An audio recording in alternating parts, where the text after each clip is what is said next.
The strongest Battlegrounds, the father of all modern Battlegrounds games. How did it go from this beloved game to a game that barely updates despite having one of the most loyal communities on Roblox? Today we'll be uncovering the betrayal of the TSB community. Subscribe to become OP.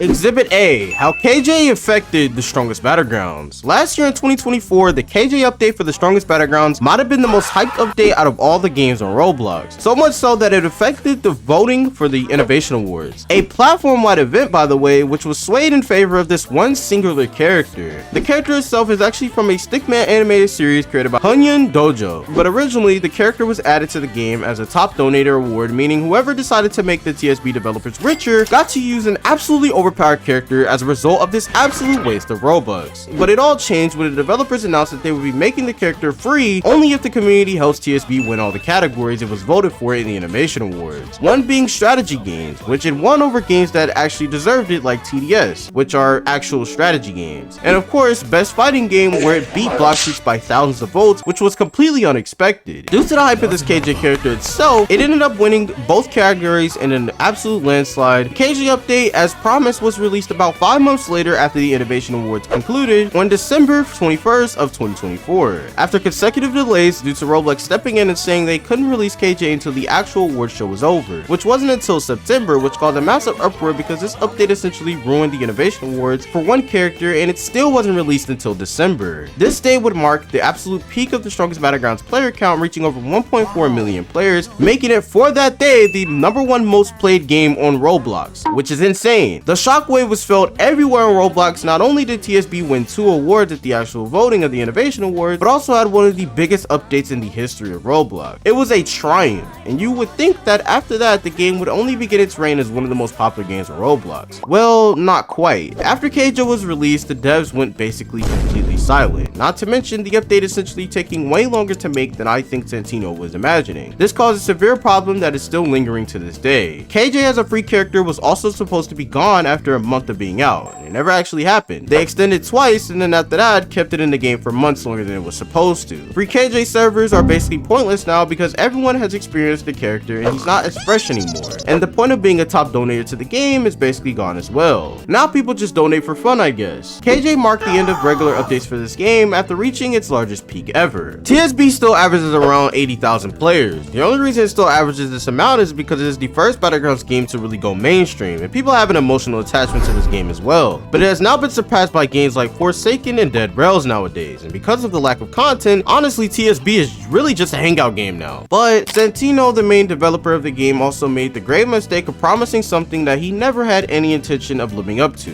And that is Exhibit B, why TSB can't go back to bi-weekly updates. Throughout TSB's history, one of the things the game always knew how to do was consistently update, especially given the fact that the game at its core is just a game where you load up as each of the characters in the game and battle it out against random strangers. So to keep this experience from getting stale, you have to give the game at least a decently consistent update schedule. Back in 2023, when TSB was just getting started around like the Hero Hunter update, man, that was so long ago. I feel so old now. But yeah, after characters used to be released, we used to get these balance changes and just simple changes to the game almost every week or so, consistently. And now I can't even remember the last time the game has ever done that now that the game is basically almost 3 years old. I guess the developers don't feel like this is a necessary thing anymore. But this thought process will lead to TSB dying one day if this keeps up. Even the early access characters took no time at all for the dev team to create an update because they were obviously more determined to get these characters out. It wasn't until martial artists where the update times went up considerably. Now I will give them this, the characters did become a lot higher quality, but you have games like Heroes Battlegrounds still updated consistently despite the animations in that game being on par or even better than TSB's. I'm gonna switch cheesy on that, twin.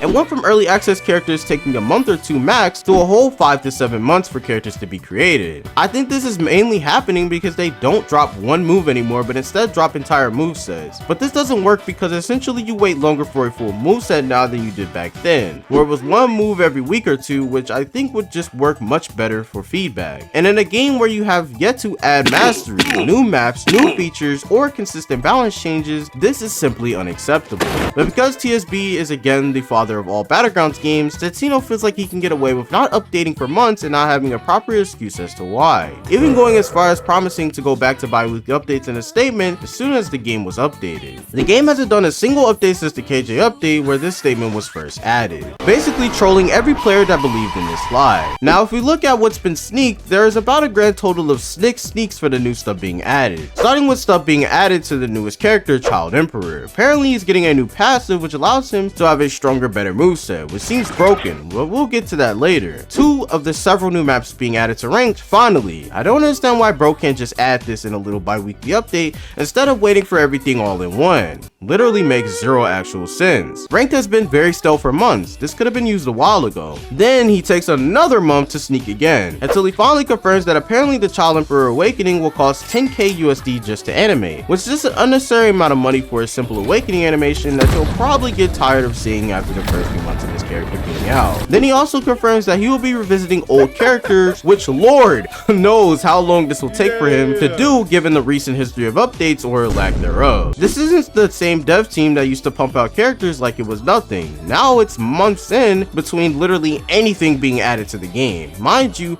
had he stuck to the bi-weekly promise, stuff like this new finisher for Deadly Ninja or even the reworked death counter could just be thrown into the game instead of being delayed due to the development of Child Emperor, meaning this character is not only in development hell, but essentially is going to be taking maybe a grand total of 6 to 7 months to be made in completion, which is again unacceptable considering the amount of communication given not being sufficient. Why promise bi-weekly if that was the exact opposite of what you were going to do for this game going forward? Honestly, probably would go a long way for the player base at this point, especially if you need more time to complete characters. Zombie Man apparently is supposed to be the next character being added to the game, but even the own developer says he doesn't know when or if the character should even be added in the first place due to the high expectations every character has at this point, and the wait for these characters makes this expectation rise even higher. I'm not sure if he knows that.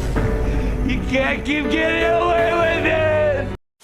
Meaning even updates after this are probably going to be delayed until he figures something out. This is what happens when games unfortunately aren't planning these things out ahead of a time, and it leads essentially to delay after delay, and this makes the dev team look bad because they look like absolute liars in the end, despite there probably just being some trouble in development, but they don't communicate so no one ever really knows what's going on. And don't even get me started on the content creation scene of TSB. Shout out to Humble Man, but please tell me who above the age of 13 is still watching people get humbled. I'm out.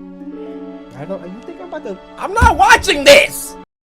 There is nothing to make proper content on this game because there is no content in the game to begin with. Exhibit C, lessons TSB should take from other Roblox games. Hey, you could call me a JGS Glazer all you want, but it is essentially one of the most consistently updated Battlegrounds games besides Heroes Battlegrounds and a few other TSB offspring that have been flying around recently. But one thing that the strongest Battlegrounds can take away from its competitors is 100% their approach to updates and communication with the community. The difference between Z and Santino is that even if an update is delayed, which the community will get mad because the JJS community is probably the worst community on Roblox, he will tell you ahead of time, every time, and will provide a reason as to why the update is being delayed. And when these updates drop, no matter if they are big or small, at least the game is progressing in some way as opposed to TSB, which is stuck in limbo months at a time. Change, ma'am. Squidward? Not to mention, JJS going as far as adding custom server lists and game modes already. Z is also very active within his community, hosting events or just simply interacting with content creators or the Discord, which I think is very admirable. Not saying Santino should do the same, but just a simple announcement or something describing the issues he's running into may make the community more understanding to whatever the game is going through currently. And the map in JJS is also more versatile with more things to interact with in the general public lobbies, unlike TSB, where it's still a barren base play, it just has a beach now. With the Heroes dev team, they can run through a new mastery extremely fast and add characters with the quickness, and arguably the characters end up being even on par or higher quality than TSB in a shorter amount of time, so there really is no excuse here. Even the animation quality is starting to reach that of TSB level.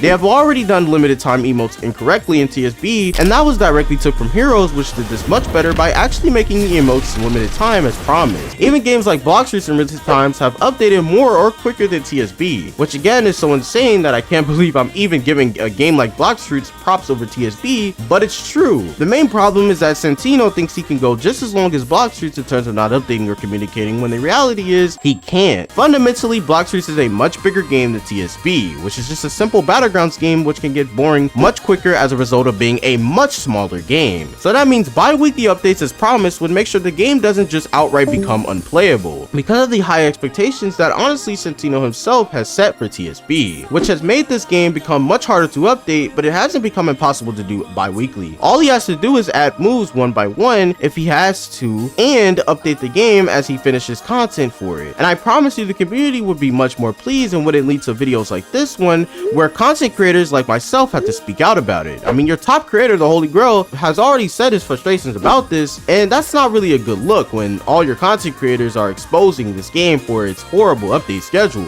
But as I say in every video, if you guys enjoyed this video and you'd like to see more content like this one, don't forget to like and subscribe, and I'll see you guys next video. Peace.